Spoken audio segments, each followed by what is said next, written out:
இன்றைக்கு அதிமுகவுடைய சுற்றுப்பயணத்தில் எங்கெங்கு எடப்பாடி செல்கிறாரோ அங்கு அதிமுக கொடிகள் எவ்வளவு பறக்கிறதோ அதற்கு சமமாக பிஜேபி கொடியும் பறக்கிறது. ஸோ கூட்டணி ரொம்ப இணக்கமாக ஜெல்லாக கீழே இருக்கவங்களும் மேல் மட்டத்தில் இருக்கவங்களும் அனைவரும் இணைந்து தொண்டர்கள் செயல்படுகிறாங்க. போராட்ட களத்தை ஏற்கனவே அஜித்குமார் திருப்பவனத்தில் காவலால் தாக்கப்பட்ட அஜித்குமாருடைய அந்த கண்டன போராட்டத்திற்கு பிஜேபியை சேர்ந்த எங்களுடைய மாநில தலைவர் நாயனா நாகேந்திரன் அவர்களும் திரு இபிஎஸ் அவர்களுடைய சேர்ந்த அந்த கட்சியை சேர்ந்த அவர்களும் மிகப்பெரிய ஒரு போராட்டத்தை இணைந்து அங்கே நடத்தி வெற்றி கண்டாங்க.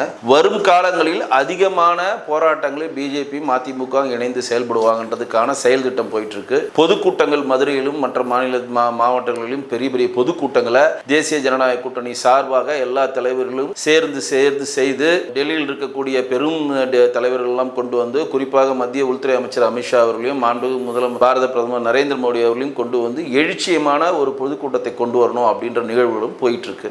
ஸோ இப்போ என்ன ஒரு பெரிய பிளஸ் அப்படின்னா, இன்றைக்கு நேற்று எடப்பாடி அவர்கள் சந்திக்கிறப்பயே நமக்கு ஒரு பெரிய நற்செய்தியாக ஜான் பாண்டியன் இடையில ஒரு சங்கடத்தில் இருந்தார், அவரும் சேர்ந்து வந்திருக்காரு. தமிழ் மாநில காங்கிரசின் தலைவராக இருக்கக்கூடிய ஜி.கே. வாசன் எல்லா கூட்டணி கட்சிகளிலும் இணக்கமாக போய் அவரே செயல்பட்டு ஒரு தூதுவராக இருந்து எல்லாரையும் உள்ளே கொண்டு வர. ஏசி சண்முகம் மறுபடியும் உள்ளே வந்துட்டார்.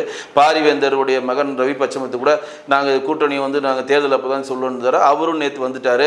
ஆல்ரெடி பிரேமலதா மேடம் உதயகுமாரை சந்தித்து தேமுதிமுகவுடைய கேண்டிடேட் தேமுதிமுகவுடைய தொண்டர்கள்லாம் நம்ம பிஜேபியோட தேசிய ஜனநாயக கூட்டணிக்கு வரணுன்ற விருப்பத்தை தெரிவிச்சிருக்காங்க. ஏற்கனவே இருக்க கூட்டணியில் பலமாக இருப்பது மட்டுமல்லாமல் ஃபார்வர்ட் பிளாக் கட்சியின் சேர்ந்த கதிரவன் 4 நாளுக்கு முன்னாடி தான் தேசிய ஜனநாயக கூட்டணியில் இணைஞ்சிருக்கிறார். ஏற்கனவே புரட்சி பாரதம் நம்மள இருக்கிறது, கிருஷ்ணசாமி அவர்கள் நம்ம எதிர்பார்க்கிறோம். ஸோ கூட்டணி வலுவாக இருக்கிறது. இந்த கூட்டணியை வைத்து மிகப்பெரிய லெவலில் நம்ம இந்த தேர்தலை எதிர்கொள்ள போகிறோம். அந்த கூட்டணி சேர்ந்த தலைவர்கள்லாம் ஒன்று கூடி பெரிய பெரிய ஒரு பொதுக்கூட்டங்கள் நடத்துவதற்கான ஆயத்த பணிகளை தேசிய ஜனநாயக கூட்டணி சேர்ந்த தலைவர்கள் தொடர்ந்து செய்து கொண்டிருக்கிறார்கள்.